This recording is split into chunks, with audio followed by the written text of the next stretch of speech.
बार की वो 18 मई वाली भी चीज भूलेंगे या कैसे? देखो, जब आप कुछ नहीं जीतते हो तो आप मैचेस याद रखते हो, तो आप मैच याद रखो, हम बाकी सब याद रखें। यस। कोहली का रोल बहुत स्ट्रेट फॉरवर्ड हो जाता है कि भाई तुमको बस रहना है, यू प्ले अ 45 बॉल 60 में भी। कैसे आरसीबी हराएगी चेन्नई को, आपने ऐसे नहीं शुरू किया कि कैसे आरसीबी हरा सकती है, वो आप वहां पे बाद में आए। I just feel RCB lakhs CSK, मतलब चेपॉक वाली चीजें in both departments. What is needed in Chepauk? या आई एग्री विद समीश। जी, स्वागत है आपका हमारे एक नए शो में जिसका नाम है बैट बॉल और बैठक, जहां पर हम बड़े बड़े मुद्दों के लिए छोटे छोटे वीडियोस बनाएंगे।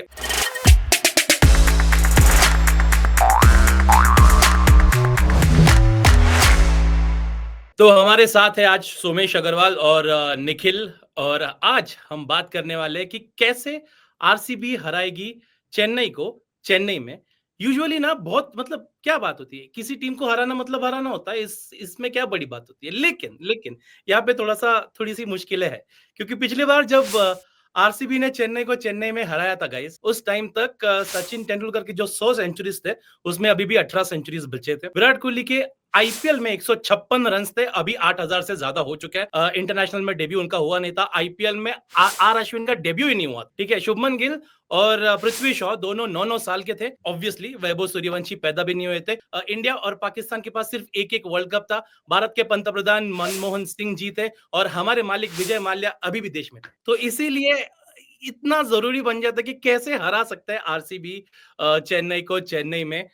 बताइए क्यों इतना मुश्किल होता है? पहली बात तो चेन्नई को चेन्नई में हराना। यार, जब भी हम चेन्नई में बात करते हैं, मेरे दिमाग में हमेशा एक ही कोट आता है जो स्टीफन फ्लेमिंग ने आईपीएल 2020 के टाइम पे दिया था, when it was relocated to UAE. तब एक प्रेस कॉन्फ्रेंस में स्टीफन फ्लेमिंग ने बोला था कि we are pretty much a Chennai based side. तो ये एक आइडियोलॉजी है जो चेन्नई ने हमेशा फॉलो की है कि उनका एक जो होम ग्राउंड है that is very different from other venues. अभी भी जब आईपीएल में 240 मजाक बन रहा है, बट चेन्नई के चेपॉक के कैरेक्टरिस्टिक्स आज भी ट्रेडिशनल क्रिकेट ग्राउंड जैसे ही है। तो वो जिस तरह की अपनी टीम कंस्ट्रक्ट करते हैं, जिस तरह के वो माइंडसेट से खेलते हैं, जिस तरह के बॉलिंग यूटिलाइजेशन करते हैं, वो काफी ज्यादा चेन्नई बेस्ड है, स्पिन हैवी है, विकेट्स प्रिजर्वेशन का वहां पर रोल ज्यादा बढ़ जाता है, एंड कैलकुलेटेड रिस्क लेने वाले बैटर्स थोड़े ज्यादा अच्छा करते हैं, जैसा हमने देखा है। क्योंकि बाकी सारी टीम्स थोड़ी हार्ड हिटिंग और भाई मारते जाओ वाले माइंडसेट में रहती हैं, तो वो अडेप्ट कर पाना इज डिफिकल्ट, क्योंकि ये और ज्यादा स्किल बेस्ड हो जाता है।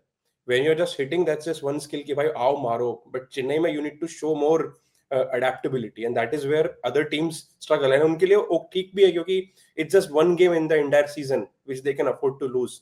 तो सिर्फ उसके लिए कोई और टीम प्लान करके आए, मतलब वो प्रैक्टिकल भी नहीं है बाकी टीम्स के लिए। या और चेन्नई के फैन हमारे साथ है निखिल भाई। इन्होंने ओवरऑल चेन्नई का तो बता दिया, लेकिन आरसीबी में क्या लगता है कि मतलब यार कल मैच है, कभी मैं कॉन्फिडेंट नहीं रहता। कॉन्फिडेंट नहीं हो ये तो आपको नहीं बोलना चाहिए, क्योंकि आपने शुरू ही वीडियो ऐसे किया था कि कैसे आरसीबी हराएगी चेन्नई को, आपने ऐसे नहीं शुरू किया कि कैसे आरसीबी हरा सकती है, वो आप वहां पे बाद में आए। तो ये इनहेरेंट नेचर है जो नहीं जाना चाहिए, क्योंकि that is what brings the fun out.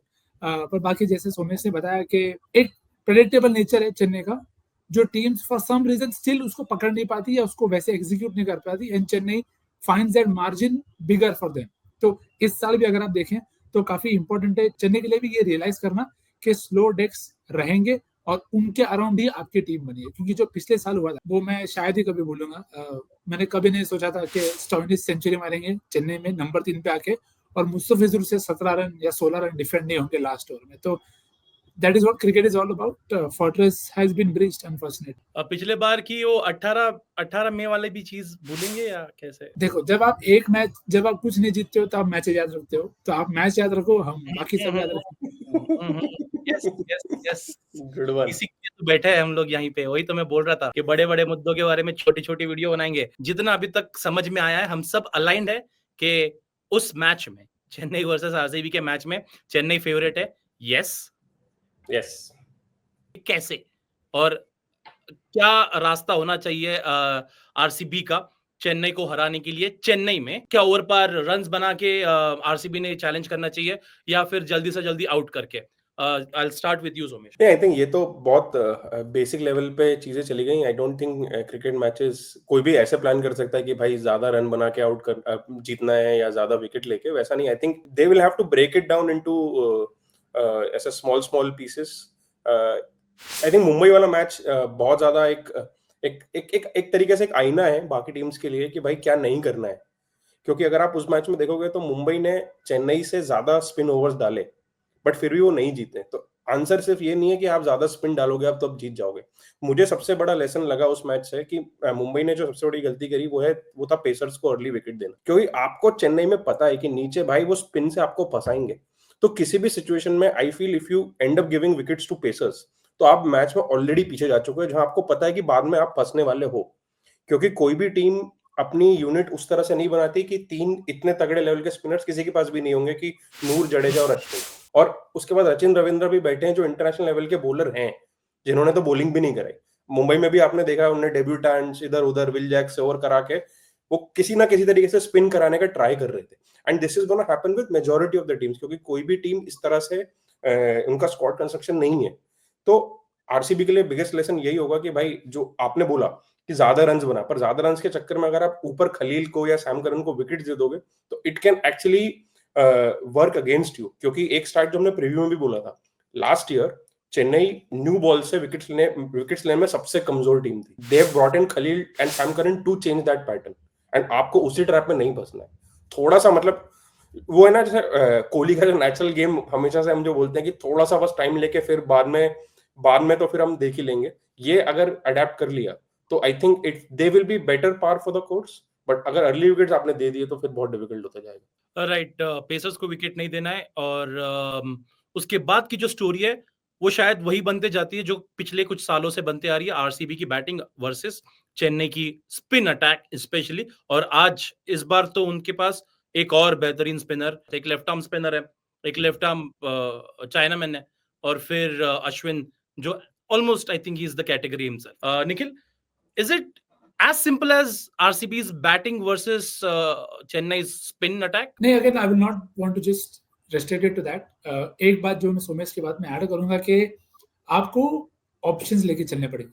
आप देखो चेन्नई ने हमेशा से जब भी अच्छा करा है, ऑप्शंस आपको लेके चलना पड़ेगा कि किसी भी टाइम पे अगर मुझे अडेप्ट करना पड़े, क्योंकि एक चीज आपको चेपॉक के बारे में याद रखनी पड़ेगी कि हर बार आपको सेम टाइप का विकेट नहीं मिलता। हमने ये काफी सीजन्स में देखा है कि कभी कभी you will end up playing on a very good day, तो वहां पे आपको वो अडेप्ट कर पाना it is tricky and it is not going to be easy for any side who bats first. तो अगर आरसीबी पहले बैटिंग कर रही है तो उनको ये गेज करना बहुत जरूरी है कि ये 150 का सरफेस है या 160 का। अगर आप मुंबई वाले मैच के एग्जांपल देखें तो शुरू में आपको लगा कि दे वर वेटिंग टू सी कि कैसे जा रहा है, उसके बाद सूर्य तिलक ने अपना टाइम लिया और फिर आपको लगा कि नहीं नहीं टाइम नहीं लेना चाहिए था, ये बहुत ज्यादा स्लो है। But that is the dilemma you will be in, क्योंकि आपको नहीं पता चलेगा कब मुझे प्रेस करना और कब मुझे प्रेस नहीं करना। सो आई थिंक वो challenge with the ball with the bat दोनों रहेगा। मेरे लिए मुंबई के गेम से चेन्नई के बैटिंग में भी आपको दिख रहा है कि there are places when you can target them, whether it is the introduction of Deepak Hooda या शिवम दुबे का बात है, तब आपके पास क्या विकल्प है। Do you go to Josh Hazlewood? ये सारे छोटे बैटल्स भी आएंगे गेम में। और पिछली बार तो कृणाल पांड्या ने जो गेम बीच में ब्रेक किया था, that is something that is never going to go away from RCB के you want wickets in the middle overs, क्योंकि that will make wickets come through, क्योंकि डिफेंड करने के लिए भी you need to take wickets। I know बहुत लोग अभी भी सोचते हैं कि आप विकेट्स लोगे तो प्रेशर बनेगा, प्रेशर बनाने के बाद विकेट्स बनता है, तो वो आपको you have to go on that route as well। लेकिन अगर आरसीबी के लिहाज से देखें, आई थिंक ये चेन्नई है, ये कोलकाता नहीं है कि अगर आपके कप्तान बोल रहे हैं कि हमको ये विकेट चाहिए तो आपको विकेट नहीं मिलेगा। चेन्नई का मैनेजमेंट चाहता है किस टाइप का अगर विकेट रहे, तो I think it's straight forward कि स्पिन फ्रेंडली विकेट होना चाहिए, कोई और नया डेक, राइट। दोनों लोग उस चीज पे अलाइंड है, राइट। yes. तो यहाँ पे वही बात आती है कि कौन से बैटर्स, यहाँ पे देखो फिल सॉल्ट अगर देखें थोड़े से मुश्किल, मतलब उनको थोड़ी सी मुश्किल आएगी स्पिन के अगेंस्ट। अश्विन शायद स्टार्ट कर सकते, पावर प्ले में आ सकता है। It's not as simple as के आपने खलील को मार दिया तो हो जाएगा, पावर प्ले में भी आपको अश्विन को फेस करना पड़ेगा। तो इन आरसीबी की बैटिंग के हिसाब से कैसा इनका अप्रोच होना चाहिए? ठीक है, तो इसका आंसर देने से पहले मैं कुछ स्टैट्स आपको बता दूं। तो मैंने कुछ नंबर्स निकाले हैं आरसीबी के batters in Chepauk over the years, और ये सिर्फ आईपीएल के नंबर्स हैं। तो मैं सबसे कम एवरेज से सबसे हाईएस्ट एवरेज पे जाऊंगा। तो सबसे कम एवरेज अनफॉर्चुनेटली रजत पाटीदार का है, जो एक तरीके से स्पिन बैशर है, एंड कम नहीं है, उनका एवरेज 3 का है। ही averages 3 3 games he averages 3 after 3 games. 3 games is a decent size, ऐसा नहीं है कि एक मैच का नंबर है ये. सेकंड नंबर पे आते हैं Tim David, he averages 7.5 in 2 games. Phil Salt he averages 8.5 in 2 games. फिर आते हैं जितेश शर्मा. अब यहाँ से सिंगल डिजिट से सीधा 20s में आ जाते हैं. Jitesh Sharma averages 21 with a strike rate of 210. तो एवरेज कम है बट स्ट्राइक रेट बहुत अच्छा है. बाकी पहले के रजत पाटीदार और टिम डेविड को तो स्ट्राइक रेट भी अंडर 100 का था. तीन के एवरेज में ही आप स्ट्राइक रेट देखोगे यार रजत पाटीदार के. हाँ, वो भी बात सही है. पडिक्कल का एवरेज थोड़ा सा ऊपर है, 21.75 का. स्ट्राइक रेट 101 का ही है. फिर आते हैं कोहली एवरेजेस डिसेंटली, ही एवरेजेस 29.5. स्ट्राइक रेट भी अगर उनका रोल हम ये मान के चलें कि ये रोल दे दिया जाए कि भाई पूरे आपको पूरे ओवर्स खेलना है, तो his strike rate is 111, which I feel is not bad if he ends up playing the 20 overs. And Liam Livingstone का average is 40 and strike rate is 166. But एक ही इनिंग्स में आया है. मतलब एक भी ऐसा कॉन्फिडेंस बूस्टिंग नंबर्स किसी के भी नहीं है. आपको ये गैम्बल लेना पड़ेगा. आप ये मान के चलोगे कि ये ट्रू सरफेस नहीं रहेगा, क्योंकि अगर सीएसके के पास कंट्रोल है टू प्रिपेयर द विकेट्स, इस आरसीबी बैटिंग लाइनअप को कोई भी ट्रू विकेट नहीं देना चाहेगा, because that puts the ball in their court. तो वो मान के आप चलोगे तो आई थिंक कोहली का रोल बहुत स्ट्रेट फॉरवर्ड हो जाता है कि भाई तुमको बस रहना है, you play a 45 ball 60 maybe, and then बाकी की बची कुछ ही कितनी 75 बॉलों में जो रन आते हैं 110 120, तो you can get that 175 which should be a winning total if all goes well. Nikhil, आप अग्री करते हो ये हम जो प्लान कर रहे हैं आपके टीम के खिलाफ, उसके बारे में? मेरे लिए Salt is the biggest challenge, और मुझे पर्सनली लगता है सॉल्ट को मैं I would want to see how he goes against Sam Curran, क्योंकि मेरे को लगता है सॉल्ट एक ऐसा प्लेयर है जो अगर टिक गया तो वो स्पिन पे भी बहुत प्रेशर डालेगा, weather it is Ashwin, Jadeja या नूर. तो मेरे लिए जो सॉल्ट और सैम करन का मैचअप, आई थिंक 4 बार आउट हुआ है Phil Salt to Sam Curran, और 17 का एवरेज है. और नए बॉल से स्विंग लास्ट गेम में भी सैम को मिली थी. अगेन लाइन और लेंथ आप गलत डालोगे तो सॉल्ट पनिश करेगा, so that I think will put pressure on Chennai. तो to me the start is critical, क्योंकि जैसे सोमेश ने बोला, जो स्टार्ट अगर आपको अच्छी मिलती है, तो मुंबई तो स्टार्ट अच्छी नहीं मिली, फिर भी they found a way to get to 150, और वो आपको इस टाइम पे इंपैक्ट प्लेयर के साथ मिलता है कि दीपक चहर वाला रोल कोई ना कोई आके कर देगा. अगेन अज्यूम नहीं कर सकते, पर you would invariably find a way to get to 150. तो अगर शुरुआत अच्छी मिलती है, और वहां पे I don't think Kohli should take any unnecessary risk in this very game. पहले 4-5 ओवर तो आप get yourself in, और वो get yourself मतलब वो टेस्ट बैटर वैसा नहीं है कि भाई 100 के नीचे के साइकिल से खेलेगा. He knows the percentages and he'll play that way. मेरे हिसाब से सॉल्ट अगर वो if he's able to pick his battles, तो then I think it will be very good for RCB, क्योंकि then it gives a lot of freedom to that middle three of Rajat, Liam and Jitesh, क्योंकि वो लगेगा. Surface जब थोड़ा slow होगा, जब power play के बाद फील्ड खुलेगी, तो नूर आएगा. नूर का रिकॉर्ड अगेंस्ट लिविंगस्टन भी बहुत बढ़िया है. He will try and force Rajat into hitting a big shot, but सब कुछ डिपेंड करेगा कि रजत किस एंट्री पॉइंट पे आ रहा है. वो प्रेशर में आ रहा है तो he'll have to play differently.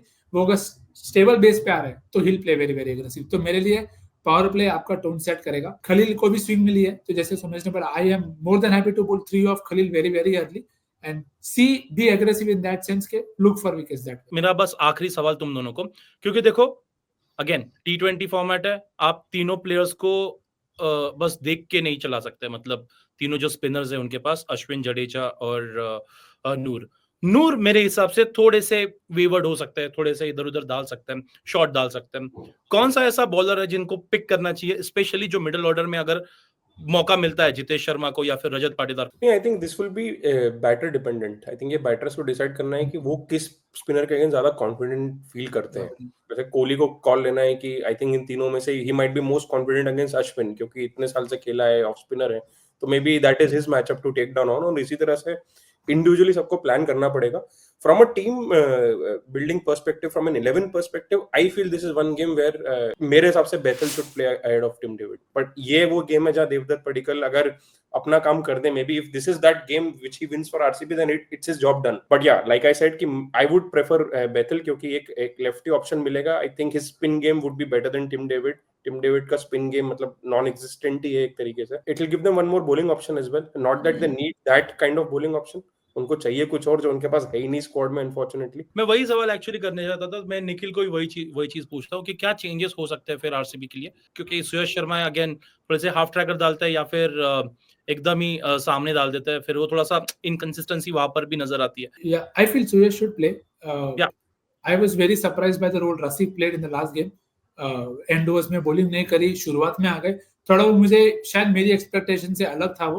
तो अगर आप यश से शुरू कर रहे हो और ऑफ कोर्स आपके पास जॉश है जो आप डेफिनेटली डालोगे नए बॉल से, तो फिर रसिक को खिलाने के बदले you can have the option of Suyash, क्योंकि अगर ड्राई सरफेस है तो you should definitely go down there to for the change of Bethell. मेरे को बस ये लगता है कि where do you slot him in?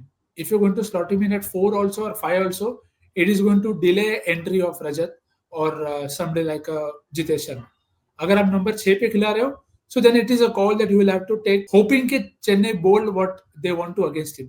एक आखिरी चीज, कौन होंगे एमवीपी इस मैच के लिए आरसीबी के पॉइंट ऑफ व्यू के? Liam Livingstone, like I said, क्योंकि आप चेन्नई का बैटिंग लाइनअप देखोगे तो वो काफी फ्लेक्सिबल है, बहुत सारे लेफ्ट हैंडर्स हैं। आरसीबी के पास कोई भी लिविंगस्टन के अलावा कोई और ऑफ स्पिनर स्क्वाड में भी नहीं है। Yeah, hard to disagree. मैंने भी यही कहा था कि for RCB to do well, they will need Liam to do well. पर मेरे को वो रोल बैटिंग में थोड़ा ज्यादा लगता है, क्योंकि that impetus will come from him. क्योंकि अगर सॉल्ट चलते तो then you will feel कि चलो sorted है भाई, कोई लोड नहीं। पर to even take that par score to an above par score possibly, I think Liam का वहाँ पे अच्छा चलना जरूरी है। और आई एम 2 मैचअप इस मैच में, जैसे मैंने कहा, मैं बहुत देखना चाहता हूँ।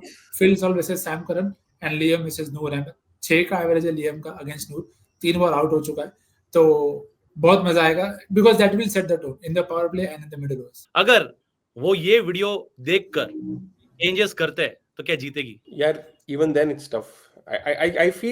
I just feel RCB lacks CSK, मतलब चेपॉक वाली चीजें in both departments. What is needed in Chepauk? Yeah, I agree with Samesh. I agree too with this jersey. मुझे एग्री करना पड़ा भाई, मुझे नहीं आता कॉन्फिडेंस चेपॉक में बिल्कुल। चलो ठीक है, 2 दिन की बात है, 2 दिन में समझ जाएगा क्या आरसीबी चेन्नई को हरा सकती है चेन्नई में। तो सारे 0 days सिंस वाला जो पोस्ट होता है वैसा वाला हो जाएगा फाइनली आरसीबी के लिए। सब्सक्राइब कर दीजिए गाइस, ऐसे वीडियोस और ऐसे छोटे-छोटे टॉपिक्स के बारे में हम लोग बात करेंगे और मिलते हैं आपसे अगले वीडियो में। तब तक के लिए बाय बाय।